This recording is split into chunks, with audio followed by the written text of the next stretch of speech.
నమస్కారం. ఘంటారావానికి స్వాగతం. ముందుగా ప్రధాన అంశాలు. బొత్స సత్యనారాయణకు స్వల్ప అస్వస్థత. ర్యాలీలో ప్రసంగిస్తూ సొమ్మసిలి పడిపోయిన వైసీపీ నేత.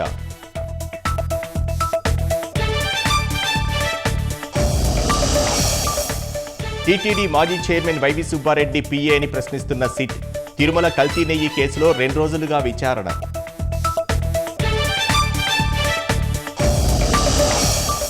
కూటమి ప్రభుత్వంపై ప్రజాదరణ చూసి జగన్ తట్టుకోలేకపోతున్నారు. హామీల అమలుపై చర్చకు రావాలని వైసీపీకి గంటా సవాల్.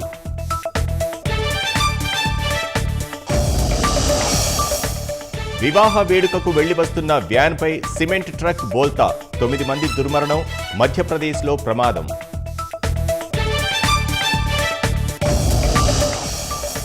ట్రంప్ తెచ్చిన ట్యాక్స్ బ్రేక్ బిల్లుపై మస్క్ అభ్యంతరం. అమెరికన్లపై భరించలేని భారం పడుతుందని వ్యాఖ్య.